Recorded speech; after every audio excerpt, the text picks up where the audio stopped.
Good morning dear student, welcome to the way of solution number 1 study channel of West Bengal. তো আমি তোমাদের Janardan sir. তোমরা এখন পাচ্ছ জিকে ডোজ ক্লাস নাম্বার 44, 44তম ক্লাসে সকলকে স্বাগত জানাই।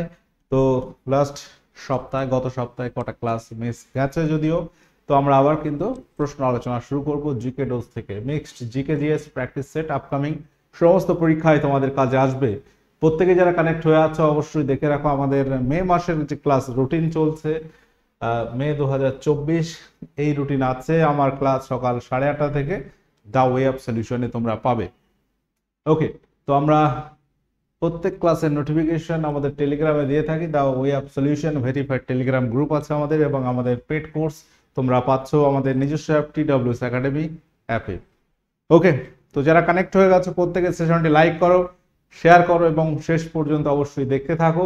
আমরা প্রশ্ন আলোচনা শুরু করব। কিছু বই, উপন্যাস, কিছু গ্রন্থ, সেগুলো থেকে আজকের একটু আলোচনা বেশি হবে, কারণ এই সমস্ত প্রশ্ন পরীক্ষায় খুবই আসে। প্রথম প্রশ্ন, সহজ প্রশ্ন দিয়ে শুরু করছি। প্রত্যেকে খুব মনোযোগ সহকারে ক্লাসটা করবে, খাতা পেন নিয়ে বসতে পারো। পরীক্ষায় ঠিক যে ধরনের প্রশ্ন আসে সেইগুলোই আলোচনা করব। আচ্ছা, দেবী চৌধুরানী একটি উপন্যাস, বিখ্যাত উপন্যাস, এটি কার রচনা?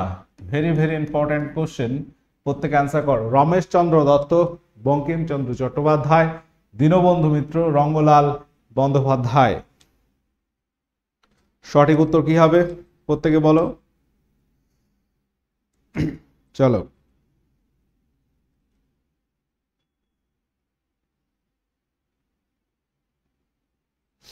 সঠিক উত্তর হয়ে যাবে অপশন বি, বঙ্কিমচন্দ্র চট্টোপাধ্যায়।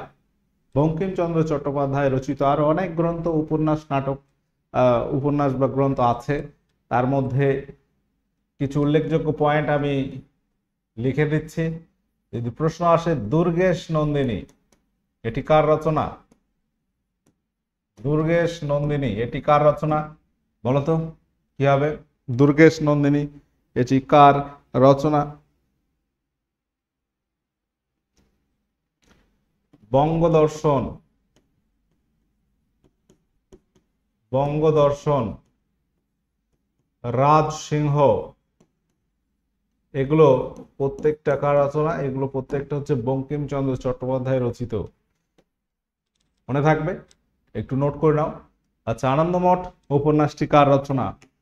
এটা কিন্তু ভেরি ভেরি ইম্পর্টেন্ট, এটা পরীক্ষায় তো অবশ্যই আসে, এবং এই আনন্দমঠ রিলেটেড প্রায় 6টি কোশ্চেন হয়। কি কোশ্চেন হয়? আনন্দমঠ উপন্যাস এটি কার রচনা? এটি হচ্ছে বঙ্কিমচন্দ্র চট্টোপাধ্যায় রচিত, 1 নম্বর প্রশ্ন। 2 নম্বর প্রশ্ন হচ্ছে এটি কবে প্রকাশিত হয়? আনন্দমঠ এটি কবে প্রকাশিত হয়? 1882 সালে প্রকাশিত হয়। দুটো কোশ্চেন হলো। 3 নম্বর কোশ্চেন, যদিও এগুলো আমরা বলেছি, আনন্দমঠ উপন্যাস থেকে একটি গান নেওয়া হয়েছে যেটা হচ্ছে বন্দে মাতরম। প্রশ্ন আসে এটা যে বন্দে মাতরম গানটি কোথা থেকে নেওয়া হয়েছে? উত্তর হবে বঙ্কিমচন্দ্র চট্টোপাধ্যায় রচিত আনন্দমঠ উপন্যাস থেকে। তাহলে ভারতের যেটা জাতীয় গান বন্দে মাতরম, এটি হচ্ছে কোথা থেকে নেওয়া? আনন্দমঠ থেকে নেওয়া হয়েছে। এই হলো 3টি কোশ্চেন হলো। আর একটা কোশ্চেন হয় যে আনন্দমঠ উপন্যাসে কোন বিদ্রোহের কথা বলা হয়েছে? আনন্দমঠ এই উপন্যাসে বঙ্কিমচন্দ্র চট্টোপাধ্যায় কোন বিদ্রোহের কথা উল্লেখ করেছেন? সেটা হচ্ছে সন্ন্যাসী ও ফকির বিদ্রোহ। সন্ন্যাসী ও ফকির বিদ্রোহ। দেখো, এগুলো আমি যখন করাই এই প্রশ্নগুলো আবার একবার আলোচনা করে দিই, যদিও প্রায় প্রায় করি। কারণ কি? কারণ হচ্ছে এটা, এই প্রশ্নগুলো পরীক্ষায় খুব আসে এবং এই ইনফরমেশনগুলো একসঙ্গে মনে রাখা ভালো। আর কি প্রশ্ন হয়? তাহলে এই হলো 3, ওই 1 4 হলো। 5 নম্বর প্রশ্ন হচ্ছে আনন্দমঠ উপন্যাস থেকে যে বন্দে মাতরম গানটি নেওয়া হয়েছিল, এটি কবে জাতীয় কংগ্রেসে গাওয়া হয়েছিল প্রথম? 1896 অধিবেশন, কলকাতা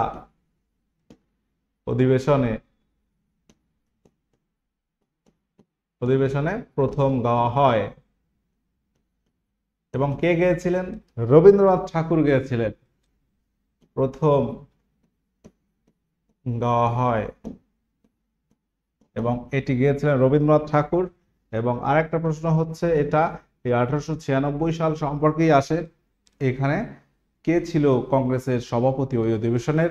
রহিমতুল্লাহ সাইনি ছিল এই অধিবেশনের সভাপতি। কংগ্রেস সভাপতি কে ছিলেন? প্রশ্নটা এটা আসে। সভাপতি ছিল রহিমতুল্লাহ সাইনি।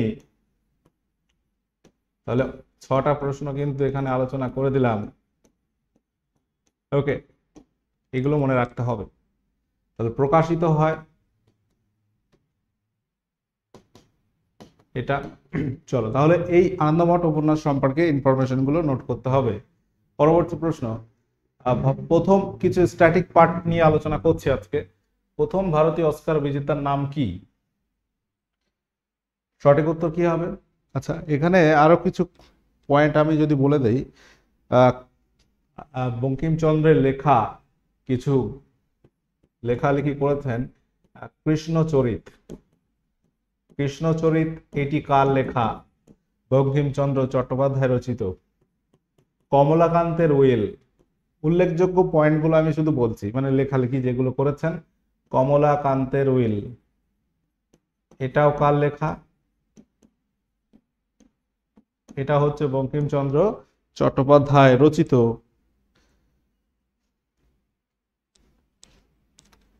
তাহলে রাজসিংহ দেবী চৌধুরানী, আচ্ছা বঙ্গদর্শন, আরো একটা উল্লেখযোগ্য সেটা একটু লিখে দিই, সেটা হচ্ছে সীতারাম নামক, সীতারাম, এগুলো সব বঙ্কিমচন্দ্র চট্টোপাধ্যায় রচিত। তাহলে এইগুলো নোট করবে, 1 2 3 4 5 6 7, এই হলো 8। আনন্দমঠ সবগুলো কার? বঙ্কিমচন্দ্র চট্টোপাধ্যায় রচিত। ব্যাস, এবার হচ্ছে ভারতের প্রথম অস্কার বিজেতা হচ্ছে ভানু আথাইয়া। ভানু আথাইয়া প্রথম ভারতীয় যিনি অস্কার পুরস্কার পেয়েছেন। অস্কার হচ্ছে সিনেমা জগতের একটা সর্বোচ্চ সম্মান, যেটা প্রদান করছে কোন দেশ? United states of America, USA প্রদান করে, তাই তো। এই অস্কার পুরস্কার আরেক নাম একাডেমি পুরস্কার, একাডেমি অ্যাওয়ার্ড বলা হয়। মেবার পতন বইটি কার রচনা? দেখো, আজকে বেশিরভাগ এই যে বই রিলেটেড প্রশ্ন আলোচনা করব, তোমরা এই ক্লাসটা খুব মনোযোগ সহকারে করতে থাকো। এই ক্লাস থেকে প্রশ্ন তুমি কমন পাবে। যে কোনো পরীক্ষায়, তুমি যে পরীক্ষায় দেবে, দেখবে একটা প্রশ্ন কমন আছে আজকের ক্লাস থেকে। মেবার পতন বইটি কার রচনা? সেটি কি হবে? রঙ্গলাল বন্দ্যোপাধ্যায়, দ্বিজেন্দ্রলাল রায়, নবীনচন্দ্র সেন, স্বামী বিবেকানন্দ।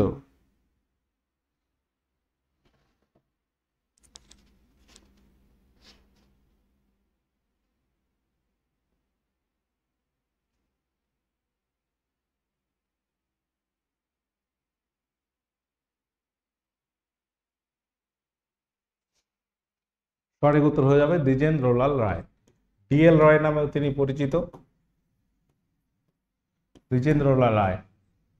পরবর্তী প্রশ্ন, বর্তমান ভারত, এখানে এটা ভুল হয়ে গেছে লেখাটা, বর্তমান ভারত টোটাল নাম হচ্ছে এটা। বইটি কার রচনা?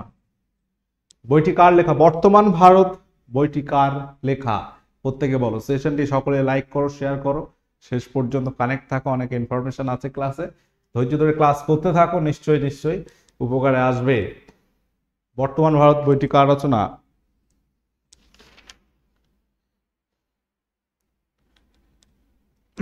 এটি হচ্ছে আমাদের বাঙালির গর্ব স্বামী বিবেকানন্দের রচনা। তো স্বামী বিবেকানন্দের আরো বেশ কিছু লেখালেখি করেছেন তিনি, তার মধ্যে উল্লেখযোগ্য কি কি আছে? প্রাচ্য ও পাশ্চাত্য, তোমরা একটা নাম বলো। আর কি কি আছে? কি হবে? রাজযোগ, এটি কার রচনা? এটি হচ্ছে স্বামী বিবেকানন্দের রচনা।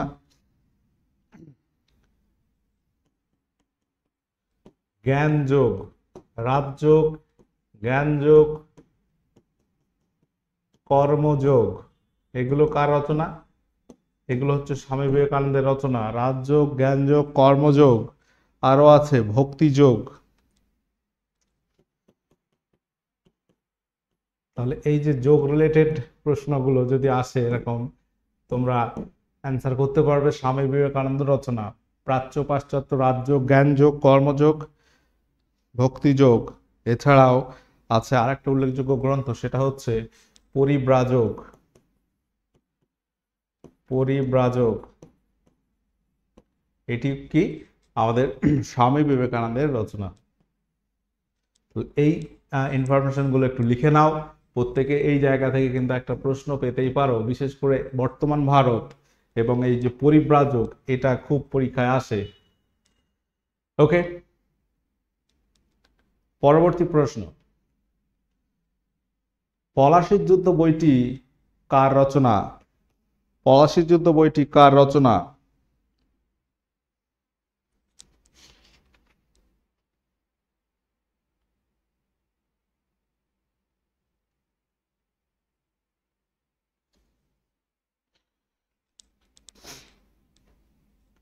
সঠিক উত্তর কি হবে? পলাশীর যুদ্ধ এটা সম্ভবত নাটক হবে, এটা একটা নাটক হবে। এটি হচ্ছে নবীনচন্দ্র সেন রচনা করেছেন।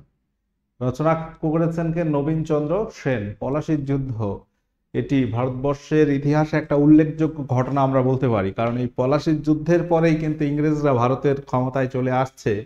পলাশীর যুদ্ধ কবে হয়? পলাশীর যুদ্ধ হয়েছিল 1757 সালের 23শে জুন। এই ডেট হচ্ছে পলাশীর যুদ্ধের ডেট, যেখানে যুদ্ধটা হয়েছিল ইংরেজদের সঙ্গে বাংলার স্বাধীন নবাব সিরাজউদ্দৌলার সঙ্গে। এবং সেখানে আমরা জানি অনেকেই নিজেদের লোক যারা কি করেছিল, বিশ্বাসঘাতকতা করেছিল, তার নাম উল্লেখযোগ্য হচ্ছে মির্জাফর। তো এবং সেই জন্য কিন্তু হেরে গেছিল, এবং এরপরে ইংরেজরা আধিপত্য বিস্তার করা শুরু করেছে কোথায়? ভারতবর্ষের বুকে। তো পলাশীর যুদ্ধ এটি হয়েছিল 1757 সালের 23শে জুন। দিনগত ছিল বৃহস্পতিবার, এবং তোমরা বলতে পারবে এটা হচ্ছিল তখন ইংরেজ গভর্নর, বাংলার গভর্নর ছিল Robert Clive. Robert Clive versus Sirajuddaula. এই সিরাজউদ্দৌলা কিন্তু বাংলার শেষ স্বাধীন নবাব। সিরাজউদ্দৌলা হচ্ছে বাংলার শেষ স্বাধীন নবাব। আর প্রথম স্বাধীন নবাব ছিল কে? প্রথম স্বাধীন নবাব ছিল মুর্শিদ কুলি খাঁ। আর শেষ সিরাজউদ্দৌলা, স্বাধীন নবাবদের মধ্যে লাস্ট। আচ্ছা, পরবর্তী প্রশ্ন হচ্ছে আলালের ঘরে দুলাল গ্রন্থটির রচয়িতাকে? প্রত্যেকে অ্যান্সার করো। দারুণ একটা প্রশ্ন, পরীক্ষা এটা আসে। কি হবে সঠিক উত্তর?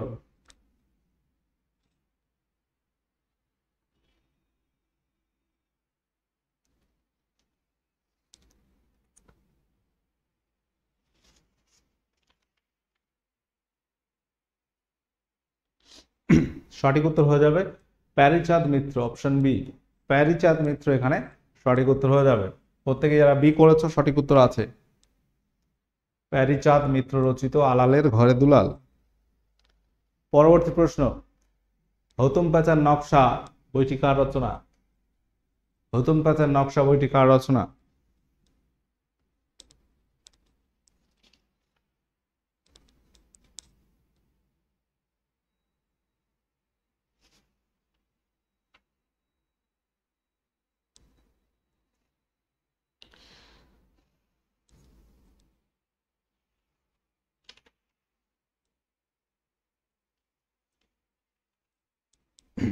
সঠিক উত্তর হবে কালীপ্রসন্ন সিংহ।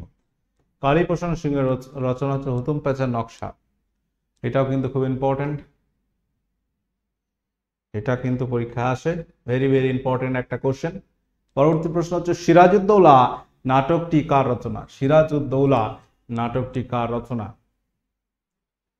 সিরাজউদ্দৌলা বাংলার শেষ স্বাধীন নবাব, তাকে নিয়েই হচ্ছে মেন আলোচ্য বিষয় সেখানে। এটি কার রচনা বলো? রবীন্দ্রনাথ ঠাকুর, গিরিশচন্দ্র ঘোষ, প্যারীচাঁদ মিত্র, অমৃতলাল বসু।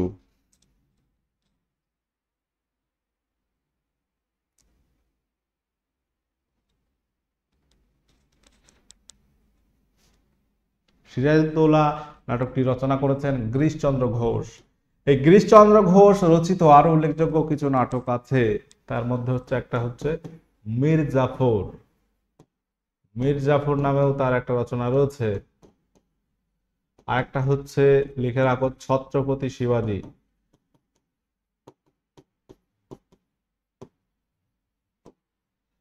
এই লেখাগুলো, এগুলো কার লেখা? এগুলো হচ্ছে গিরিশচন্দ্র ঘোষের লেখা।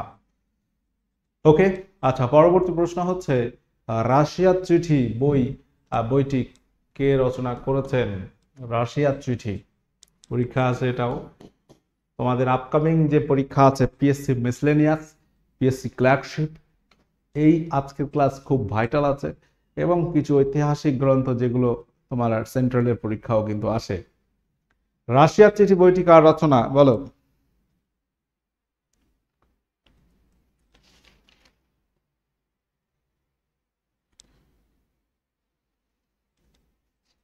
তো এটি আমরা প্রত্যেকে জানি আমাদের বিশ্বকবি রবীন্দ্রনাথ ঠাকুর রচিত, এবং রবীন্দ্রনাথ ঠাকুর রচিত বেশ কিছু উল্লেখযোগ্য গ্রন্থ যেটা ঐতিহাসিক গ্রন্থের মধ্যে পড়ছে, তার মধ্যে গোরা উপন্যাস রয়েছে, গোরা, ঘরে বাইরে রয়েছে উল্লেখযোগ্য, প্রচুর লেখালেখি তিনি করেছেন, তার মধ্যে আমরা কিছু কিছু এখানে লিখছি উল্লেখযোগ্য।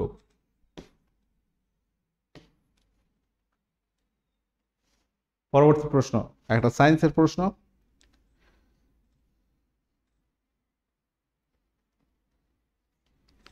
বলো, হোয়াইট ভিট্রিয়লের রাসায়নিক সংকেত কি?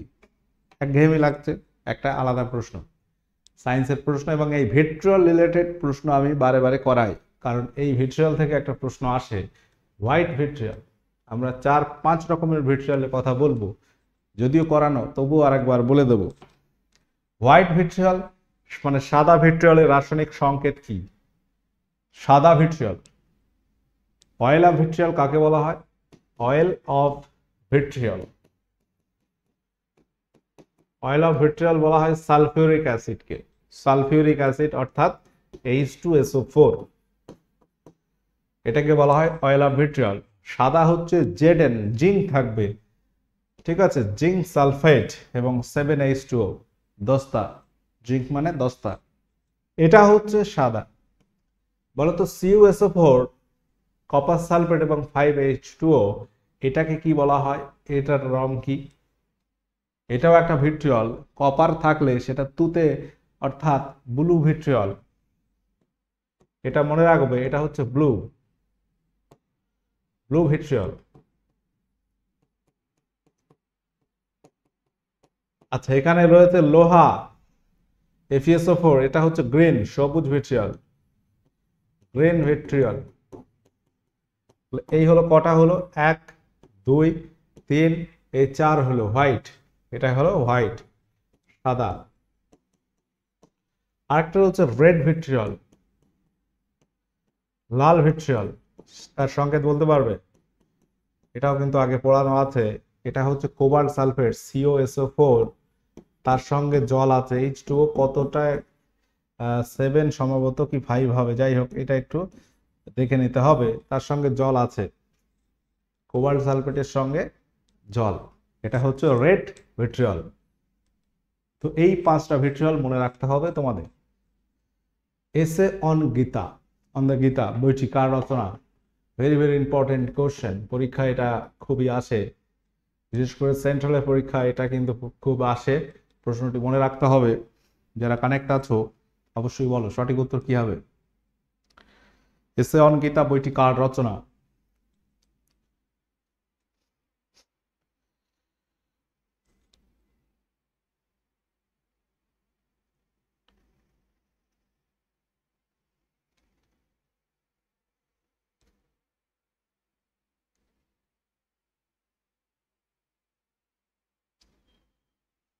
সঠিক উত্তর হয়ে যাবে ঋষি অরবিন্দ ঘোষ, তার রচিত এটি।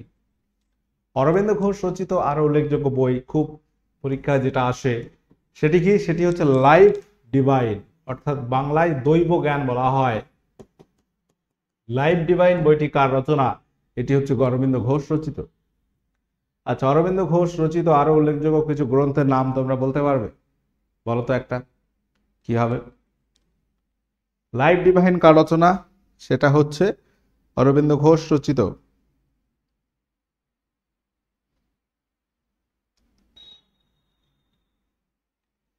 New lamps for old,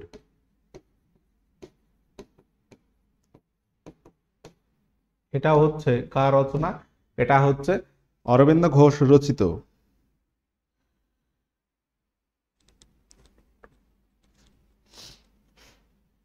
Bhabani মন্দির, ভবানী মন্দির এটিও হচ্ছে কার রচনা? এটি হচ্ছে অরবিন্দ ঘোষ রচিত উল্লেখযোগ্য গ্রন্থ। এই যে লাইফ ডিভাইন, এর বাংলা হচ্ছে তোমার দৈব জ্ঞান বলা হয়।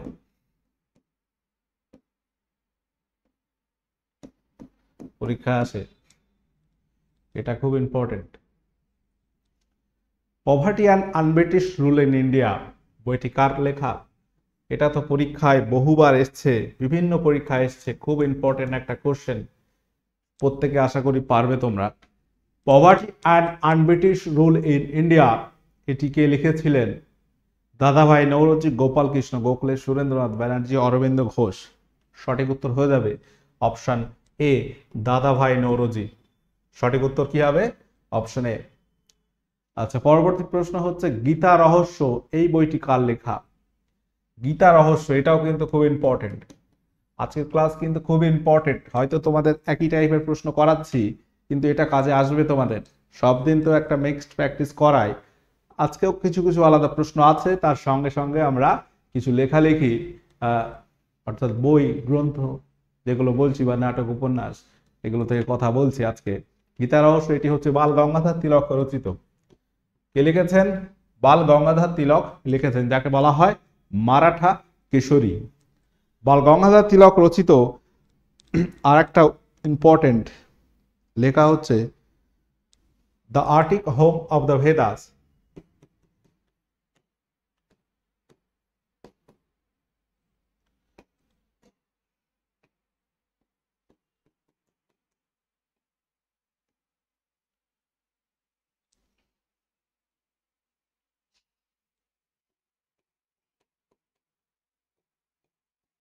এটি হচ্ছে কার লেখা? বাল গঙ্গাধর তিলক রচিত।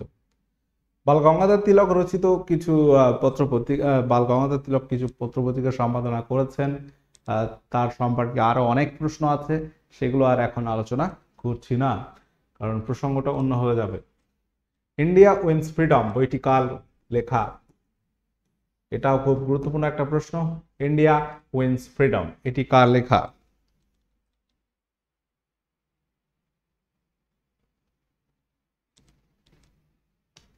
সঠিক উত্তর হবে মাওলানা আবুল কালাম আজাদ, যিনি ভারতের প্রথম শিক্ষামন্ত্রী ছিলেন।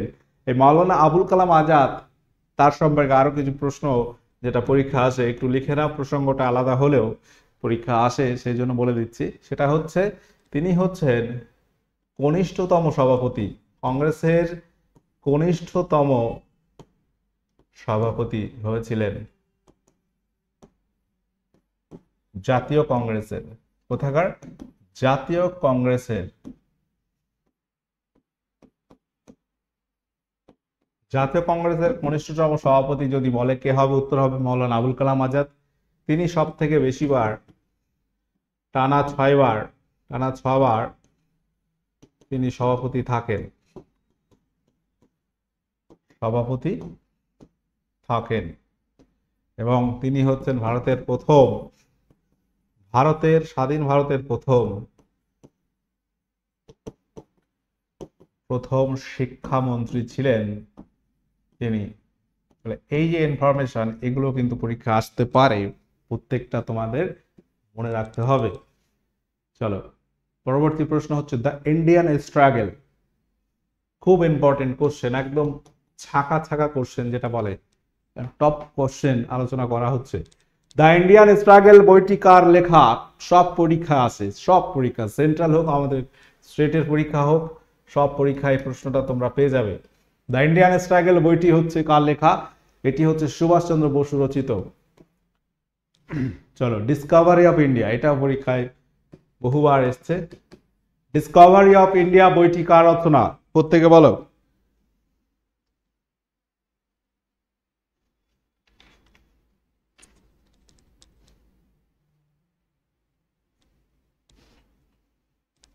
সঠিক উত্তর কি হবে?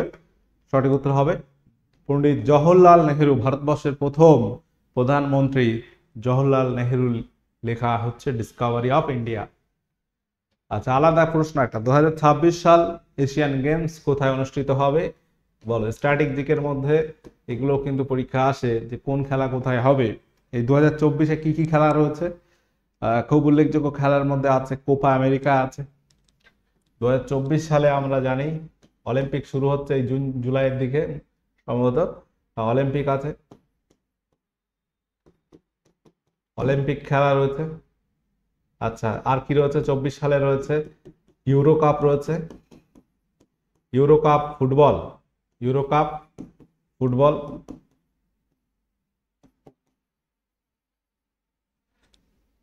কোপা আমেরিকা রয়েছে, কোপা আমেরিকা, কোপা আমেরিকা এটা হচ্ছে ফুটবল, আমেরিকার দক্ষিণ আমেরিকার ফুটবল। আর কি আছে খেলা? অলিম্পিক মধ্যে তোমার প্যারা অলিম্পিকটাও আছে। কোথায় হবে অলিম্পিক? প্যারিসে হবে। ইউরো কাপ এটা হবে কোথায়? এটা হবে জার্মানিতে। আচ্ছা, কোপা আমেরিকাটা কোথায় হবে তোমরা বলবে? এটি কোথায় হবে, অনুষ্ঠিত হবে কোন দেশে? এটা তোমরা একটু মেনশন করবে। এবং এখানে যে প্রশ্নটা আছে যে 2026 সালে এশিয়ান গেমস কোথায় অনুষ্ঠিত হবে, সঠিক উত্তর হয়ে যাবে জাপানে। জাপানের কোন শহর? নামটা একটু বলে রাখছি, নাগোয়া শহরে। লাস্ট কোথায় হচ্ছিল? চীনের বেজিং এ 2022, যেটা 23 অনুষ্ঠিত হয়েছিল। আচ্ছা, কৃতি চরিত্রের স্রষ্টা কে? এগুলো তোমরা প্রত্যেকে পারবে আশা করি। কৃতি চরিত্র, এই চরিত্র থেকে প্রশ্ন পরীক্ষায় থাকে। কৃতি হচ্ছে নিহার রঞ্জন গুপ্ত এই চরিত্রের স্রষ্টা। অপশানে এখানে সঠিক উত্তর হয়ে যাবে। আচ্ছা, আলাদা প্রশ্ন সায়েন্স থেকে, তড়িৎ শক্তিকে যান্ত্রিক শক্তিতে রূপান্তরিত করে কোনটি?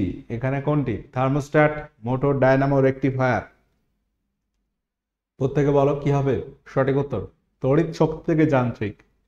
তো এটা কি করছে? তড়িৎ দিলে সেটা যান্ত্রিক শক্তিতে কনভার্ট হচ্ছে, যেটা করছে কি মোটর। মোটর, মোটরের কাজ হচ্ছে, ধরো আমরা সুইচ দিচ্ছি, ফ্যান চলছে, অর্থাৎ সিলিং ফ্যান ঘুরছে বা যে কোনো ফ্যান ঘুরছে, তো সেটাই কি হচ্ছে? তড়িৎ দিচ্ছে, এটা যান্ত্রিক শক্তি কনভার্ট করছে, যার ফলে এই ফ্যানটা ঘুরছে। তো মোটরের কাজ হচ্ছে এটা। ডায়নামোর কাজ ঠিক উল্টো, এটা হচ্ছে যান্ত্রিক শক্তি কি করে? যান্ত্রিক শক্তি থেকে কনভার্ট করছে